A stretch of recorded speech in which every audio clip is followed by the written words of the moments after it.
Very good evening, students. And today our topic is standard form of LPP. In our last lecture, we have already covered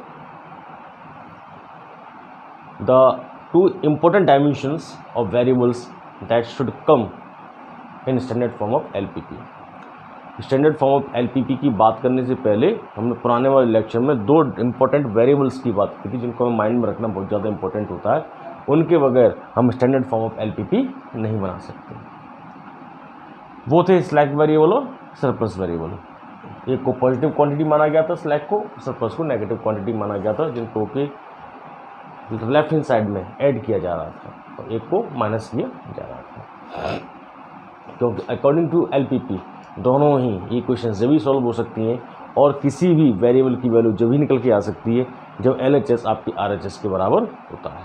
तो ऐसी situation में जो inequality होती है उसको equal करने के लिए LPP के अंदर जो इनइक्वलिटी निकल के आ रही है उसको इक्वल करने के लिए आपको निश्चित तौर पर या तो स्लैक वेरिएबल को ऐड करना होता है या सरप्लस वेरिएबल को माइनस करना होता है. वो पुरानी बात थी जो पुराने लेक्चर में हुई. Now, before it also, again, I make a humble request to each and everyone, those who are seeing this video, please forward to your friends, colleagues and peers to like, subscribe and share this video. That will be more and more beneficial for those who are weak in economic, those who are this kind of circumstances, those who can't go here and there for the study purpose. So, please circulate among your friend circle and ask them to make it subscription over this. Now come over the topic आते हैं standard form of LPP. देखिए पुराने वाले video से हम आगे हट के चलो तो हम कहते हैं अगर कोई भी एलपीपी है, ठीक है ना, कोई भी एलपीपी है और उस एलपीपी के अंदर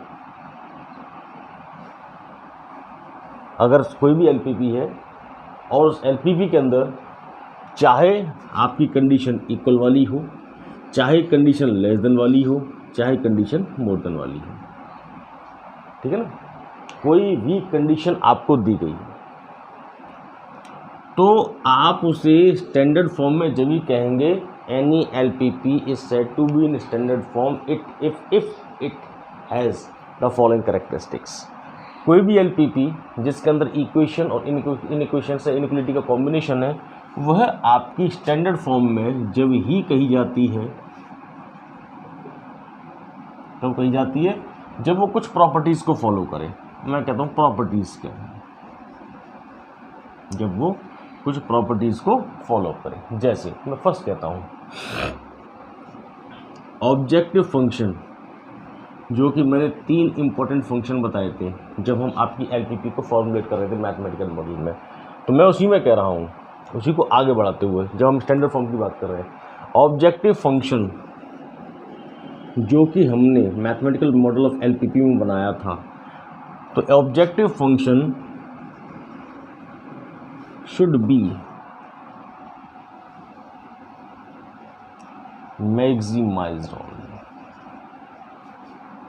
शुड बी मैक्सिमाइज्ड. मैंने एक चीज़ बोली है आपके सामने कि जो ऑब्जेक्टिव फंक्शन हम एलपीपी के अंतर्गत बनाते हैं या थ्री मेन स्टेप्स जिनके बात हमने फॉर्मुलेशन ऑफ एलपीपी में की थी, उसमें हमारा कहना है कि objective function should be maximized only, सिर्फ और सिर्फ मैक्सिमाइज्ड होना चाहिए. और वैसे भी सीधी सी बात है, जब किसी का उद्देश्य किसी भी चीज़ का मैक्सिमाइज करने का होगा तो निश्चित तौर पर उसके लॉस तो अपने आप ही मिनिमाइज हो जाएंगे. जैसे मान के चलिए कोई फंक्शन दिया गया था मैक्स और वो वैल्यू है c1x1 plus c2x2 dot dot dot ये cnx ये दिया हुआ था. दैट मीन्स x1 वेरिएबल पर लगने वाली cost combination of x2 variable पर लगने वाली कॉस्ट ऐसी xn वेरिएबल पर लगने वाली कॉस्ट, और जिन सभी को फोकस करते हुए आप अपने बिजनेस के अंदर प्रॉफिट करना चाहते हैं. ये वाली कंडीशन ही हमेशा निकल के आनी चाहिए, मैक्सिमाइज्ड वाली, ठीक है ना. मगर दिक्कत यहाँ आती है, हमेशा ही ऑब्जेक्टिव फंक्शन मैक्सिमाइज्ड हो ये संभव नहीं होता. कभी कभी आपको ऐसे भी आ सकता है, ये दिया होगा C1x1 C2x2 प्लस Cnxn। क्या आप अपने वेरिएबल्स के ऊपर जो कॉस्ट लगा रहे हैं उनका सीधा उद्देश्य है कि उनसे होने वाला, कि वो आपके ऑर्गेनाइजेशन में होने वाले लॉस को कैसे भी कम कर सकें, जो आपकी गुडविल है उसकी वैल्यू को कैसे भी बरकरार रख सकें, तो उसे मिनिमाइज ना करें, उसको रिड्यूस ना करें। अगर ऐसा फंक्शन आ जाता है तो वो स्टैंडर्ड फॉर्म ऑफ एलपीपी के अंतर्गत नहीं आता, क्योंकि फर्स्ट कंडीशन उनमें डिफाइन की गई है objective function should be maximized only. But how can you say that all the time the function should be maximized from the organization side, from the firm side? That may be minimized also. कुछ loss हो रहे हैं, हम minimise करना चाहेंगे, हम publicity पर, advertisement पर, सेल्स प्रमोशन पर अपने खर्चे को मिनिमाइज करना चाहेंगे, तो हमेशा ये वाली कंडीशन हो ऐसा संभव नहीं होता। तो बाई चांस आपको किसी क्वेश्चन में मिनिमाइज दिया गया है तो आपको इस स्टैंडर्ड फॉर्म के पैरामीटर्स के रूल्स को फोकस करते हुए इस मिनिमाइज्ड इक्वेशंस को, इस मिनिमाइज्ड ऑब्जेक्टिव फंक्शन को आपको मैक्सिमाइज में कन्वर्ट करना पड़ेगा। और उसके लिए क्या होता है कि जो मिनिमाइज वाली कंडीशन है उसको आप मानेंगे इक्वेशन 1 और उसके दोनों side multiply both sides by -1, multiply by -1 both sides of equation 1। आपने क्या किया, इक्वेशन 1 की दोनों तरफ -1 का मल्टीप्लिकेशन कर दिया। जब आप मल्टीप्लिकेशन करते हो तो ये बनता है min -z, और ये होता है माइनस में इधर ले लूँ तो ये C1x1 plus C2x2 plus dot ये Cn ये xn, ये सिचुएशन बनकर निकल के आ जाती है। min -z मोस्टली बुक्स में नहीं लिखा होता, ये जनरली देखने के लिए नहीं मिलता, तो ऐसी सिचुएशन में हम जो -z है इसको हम min की जगह पर हम मैक्स और z स्टार कर देते हैं। ध्यान करिएगा, जब मैंने आपको मैथमेटिकल मॉडल ऑफ एलपीपी बोला था वहाँ पे डिफाइन किया गया था कि हम अपने ऑब्जेक्टिव फंक्शन को मोस्टली z की सहायता से शो करते हैं, मैक्सिमाइज z या मिनिमाइज z। कभी कभी हम z स्टार का भी यूज़ करते हैं। I have noted, I have indicated, I have pass the information, sometimes we can use this function objective function by the z star also. उस condition कौन सी है, ये वाली, कि जब भी आपका ऑब्जेक्टिव फंक्शन अगर मिनिमाइज दिया गया हो तो अकॉर्डिंग टू वर्किंग रूल हम उसे जब तक मैक्सिमाइज में कन्वर्ट नहीं कर लेते हैं जब तक उसका सॉल्यूशन करना इतना आसान नहीं होता। तो ऐसी सिचुएशन में हम -1 का दोनों तरफ मल्टीप्लिकेशन करते हैं, जिसकी वजह से वो मैक्स z स्टार हो जाता है, और ये ऐसे ही उतार लिया जाएगा। तो माइनस या तो माइनस कर लीजिए, -C1x1 -C2x2 और माइनस यहाँ पर भी ये Cnx ऐसे बनकर तैयार हो जाता है। ठीक है ना, तो ये वाली कंडीशन बनके तैयार आपकी हो गई। ये था पहला काम। दूसरा, ये आपकी प्रॉपर्टी थी फर्स्ट, ये this one is first property. Second property, before dear student, before we are going to rub this whole portion, please pause a video, note it down और टेक अ स्क्रीनशॉट। तो मैं इसका second portion अब आपके सामने लेके आता हूँ।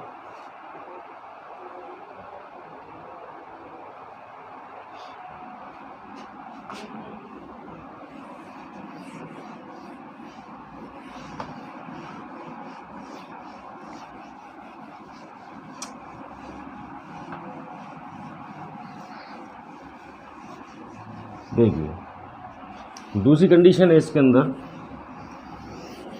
समझिएगा। देखिए,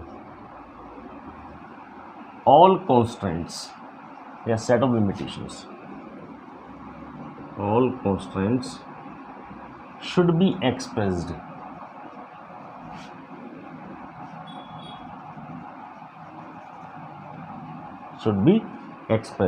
a set of limitations should be expressed in equation form,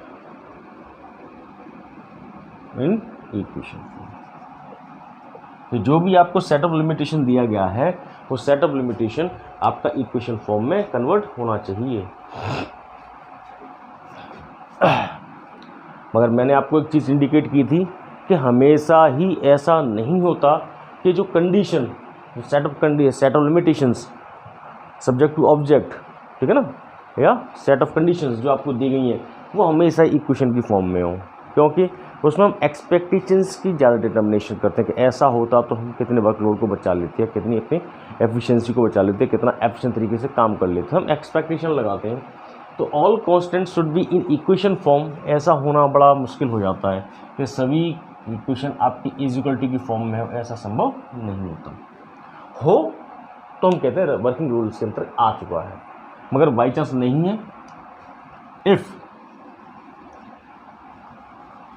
if conditions, equations नहीं, if conditions are given, constants are given, limitations are given, if conditions are given in less than or more than form, ठीक है ना, less than, if conditions are given या set of limitations are given in less than more than form, या मैं कह दूं inequality form, inequality form, असमानता वाली कंडीशन में देगा इनइक्वलिटी फॉर्म, ठीक है ना। देन तो क्या करना है आपको, if conditions are given in less than और मोर देन फॉर्म और inequality form, then we should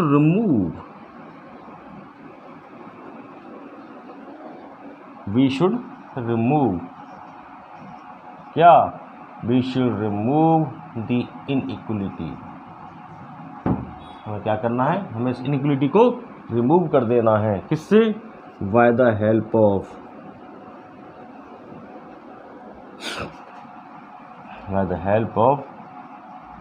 slack and surplus variable, ठीक है ना।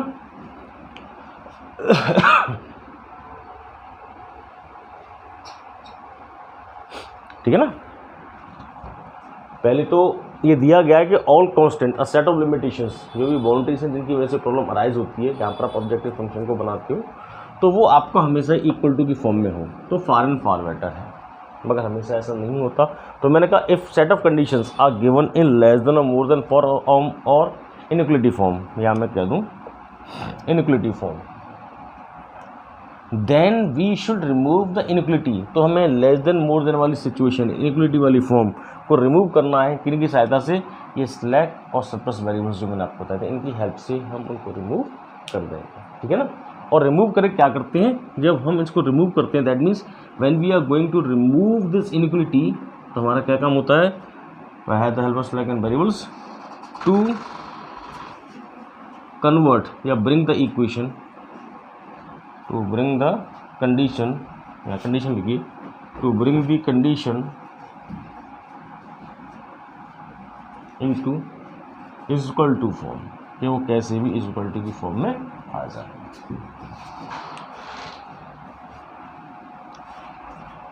कि वो कैसे भी is equal to की फॉर्म में आ जाए। Then we should remove the inequality by the help of slack and surplus variables and to bring the condition into equal form। ये हमें करना है। जैसे मैं एक एग्जांपल देता हूँ, सपोज करिए ये दिया गया आपके सामने कि 3x1 + 5x2 और लेस देन इक्वल टू 5, 10 दे दिया ये दिया हुआ है। तो मैंने कहा अगर कोई कंडीशन ऐसी दी हुई है 2x1 + 0x2 + 9x3 = 0 या = 5, ये कंडीशन दी हुई है। अगर ऐसी कंडीशन दी जाती है तो फार एंड फार बेटर है, दैट मीन्स ये जो हम चाह रहे थे वो मिल गया। मगर बाई चांस कंडीशन ऐसी दी गई हो कि 3x1 + 5x2 less than equal to 10, inequality वाली, तो सबसे पहला काम हमारा यही है कि हमें इस इनइक्वलिटी को रिमूव करके इक्वेशन की फॉर्म में लेके आना होता है। कैसे होता है, हम क्या है, अब हम देखेंगे हमारी LHS साइड जो है वो छोटी है, RHS हमारी बड़ी है। मैंने आपसे कहा था जब भी लेफ्ट हैंड साइड हमारी छोटी होती है तो हम स्लैक वेरिएबल का यूज़ करते हैं, जिससे कि आपकी left hand side RHS side के बराबर हो जाए। तो मैं क्या करूँगा, इसमें एक स्लैक वेरिएबल ऐड कर दूंगा कि 3x1 + 5x2 + s1 = 10। इस तरीके से मैं इक्वेशन बनाऊंगा। तो क्या कहा है, if conditions are given in less than और मोर देन फॉर्म और inequality form, then we should remove the inequality. हमें इनइक्वलिटी को हटाना है, किससे, by the help of slack and surplus variable to bring the condition into equal form, जिससे कि हमारी जो ये कंडीशन है, जो हमारी इक्वेशन है वो इक्वल की फॉर्म में आ जाए। इक्वल की फॉर्म में आ चुकी है। ऐसा भी तो हो सकता है, बाई चांस ऐसा दिया हो, let me rub this question.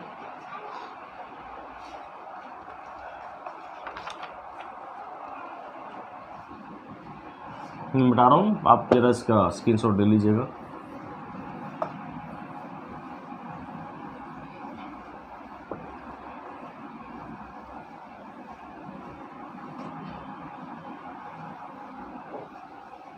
देखिए,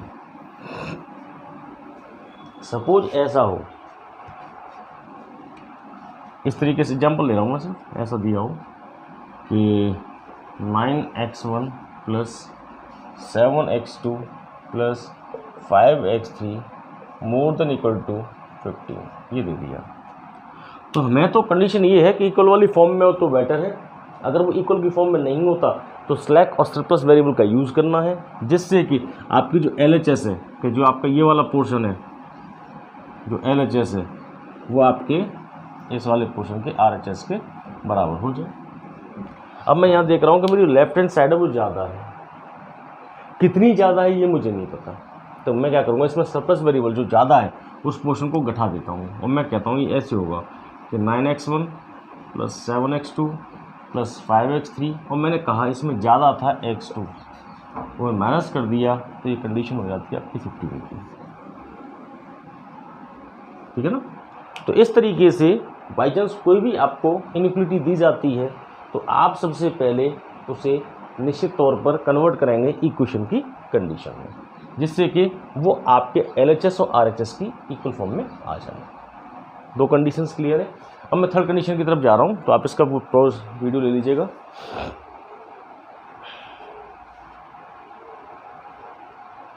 देखिए,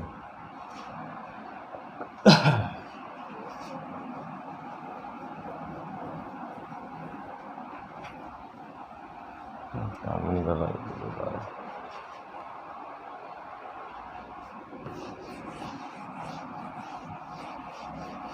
देखिए,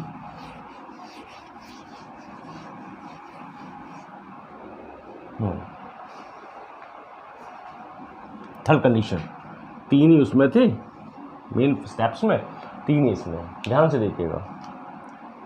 द राइट हैंड साइड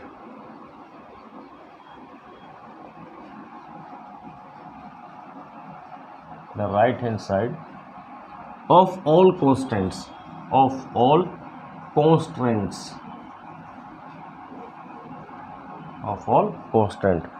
जो राइट हैंड साइड है की कंडीशंस की, जो राइट हैंड साइड है, जो सेट ऑफ लिमिटेशंस की राइट हैंड साइड है, the right hand side of all constants should be positive only,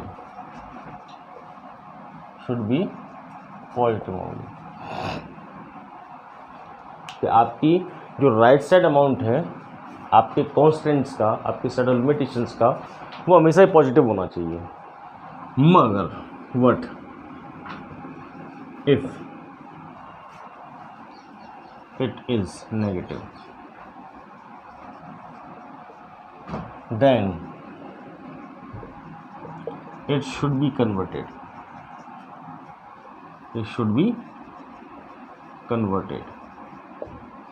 into positive side, change करना पड़ता है। कैसे, वो देखिए जरा।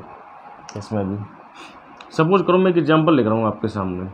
एग्जाम्पल है 3x1 प्लस 9x2, और मैंने आपसे कहा लेस देन इक्वल टू -5।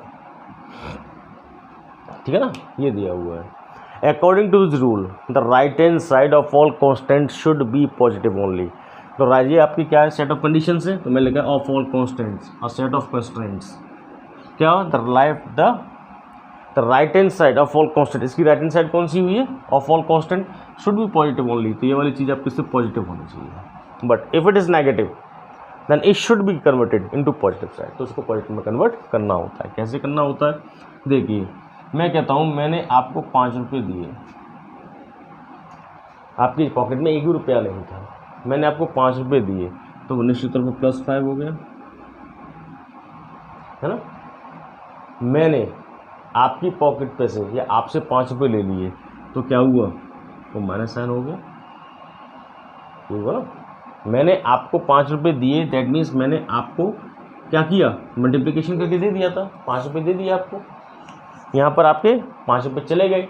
तो क्या हो रहा है कि जैसे ही मैं अगर इसको चेंज करता हूँ, अगर वो प्लस का साइन होता है तो देने में आता है, अगर मैं नेगेटिव साइन करता हूँ तो वो वापस देने में आता है, आपका लेने में आ जाता है, ठीक है ना। तो मैं क्या करता हूँ, इन दोनों कंडीशंस को मैं मल्टीप्लाई कर देता हूँ, मल्टीप्लाई y -1 बोथ साइड्स। जब मैंने मल्टीप्लाई किया तो ये क्या होता है, -3x1 -9x2, और ये जो था वो ग्रेटर देन इक्वल टू ये 5 हो गया। क्यों, अभी तो आपके पॉकेट से गए थे तो माइनस था, मगर जैसे ही मैंने इसमें माइनस का मल्टीप्लिकेशन किया तो +5 बन गया। दैट मीन्स क्या हुआ, ये साइन जो लॉस में चल रहा था वो एकदम आपके पॉकेट में आ गया, पैसे आ गए। तो किस में चेंज हो गया, मोर देन में। आप पहले किसी को दे रहे थे, अब आपकी पॉकेट में ज़्यादा आ गया, 100 रुपये थे, सब 5 रुपये आ गए तो 105 हो गए, ज़्यादा हो गए। आपने 5 रुपये दे दी तो 95 हो गए, कम हो गए। तो साइन इसका चेंज हो गया। अब चेंज होने पर क्या हुआ, ये देखिए ये वाली कंडीशन है, अब ये मोर देन वाला साइन आ रहा है। दैट मीन्स कि लेफ्ट हैंड साइड आपकी मोर है, ज़्यादा है, ग्रेटर है। जब ग्रेटर है तो क्या करते हैं, हम सरप्लस वेरिएबल का यूज़ करते हैं, जिससे कि इसको माइनस करके, एक वैल्यू को माइनस करके हम लेफ्ट हैंड साइड के बराबर कर सकें। तो यहाँ से अब ये चेंज होगा कि 3x1 -9x2, और मैंने इसमें से कुछ माइनस कर दिया, वो था x3 और इक्वल टू 5। आप ये देखेंगे मैंने पहले वाले में S1 लिया, दूसरे वाले में S2 लिया, तीसरे वाले में S3 लिया। यहाँ पर स्लैक और सरप्लस वेरिएबल्स के इंडिकेशन दिए। मैं 3 बार यूज़ किया तो S1 S2 S3 कर दिया, अगर एक बार यूज़ करता तो मैं S देता। तो आपको समझाने के लिए 3 कंडीशंस थी, ठीक है ना। अब आप देखेंगे कि इसकी जो राइट हैंड साइड थी वो नेगेटिव थी, तो ऐसी सिचुएशन में मैंने मल्टीप्लिकेशन किया तो पॉजिटिव हो गई। पॉजिटिव में करने के बाद अब ये सेट ऑफ लिमिटेशन बना है, ये मोर देन वाला बन गया है, तो यहाँ पर मुझे सरप्लस वेरिएबल यूज़ करना पड़ा। तो अब यहाँ पर देखें कि अब आपकी जो स्टैंडर्ड फॉर्म LPP जो डेवलप हो रही है वो देखिए क्या निकल के आ रही है कि ऑब्जेक्टिव फंक्शन आपका मैक्सिमाइज में आ चुका है, सभी सेट ऑफ लिमिटेशंस इक्वेशन की फॉर्म में आ चुकी है, मैं RHS आपके LHS के बराबर हो चुका है। बाई चांस कोई right side amount of constant जो नेगेटिव था उसको हमने पॉजिटिव कन्वर्ट कर लिया है। ऐसा करने के बाद ही आपकी LPP स्टैंडर्ड फॉर्म में होती है और आप उसके द्वारा आप उसे सिंप्लेक्स मेथड के लिए यूज़ कर सकते हैं। तो इसमें आपको लास्ट में एक चीज़ इंडिकेट करनी पड़ती है कि वेयर आपके पास जो वेरिएबल थे वो x1 था, आपके पास जो वेरिएबल थे वो x2 था, आपके पास जो वेरिएबल थे वो x3 था, जैसा कि आप यूज़ कर रहे थे, मगर आपने कुछ ऐड किए S1 S2 S3, इनकी वैल्यू भी 0 या 0 के बराबर या 0 ही होगी। रीजन, सेट ऑफ लिमिटेशंस को इक्वल करने के लिए आपने कुछ ना कुछ वेरिएबल को ऐड किया है या किसी ना किसी वेरिएबल को माइनस किया है। जो माइनस किया होगा उसकी भी कुछ ना कुछ वैल्यू रही होगी, जो प्लस किया है उसकी भी कुछ ना कुछ वैल्यू रही होगी, और निश्चित तौर पर वैल्यू या तो 0 है या 0 से ज़्यादा ही रही होगी, नेगेटिव नहीं हो सकती, ठीक है ना। तो दिस वन इज़ आपका 3 कंडीशंस हैं स्टैंडर्ड फॉर्म ऑफ LPP की, जिनके आधार पर आप इसे सिंप्लेक्स मेथड के लिए यूज़ कर सकते हैं और आगे यूज़ करते रहेंगे, ठीक है ना।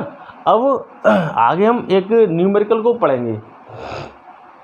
अब हम क्या करेंगे, हम न्यूमेरिकल करेंगे, जिसमें हम क्या करेंगे, आपका ट्रांसफॉर्म करेंगे कि कोई भी क्वेश्चन दिया जाएगा और questions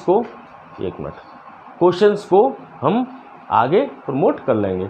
okay dear students, again this one is a humble request to all each and everyone, please like and subscribe. Thank you.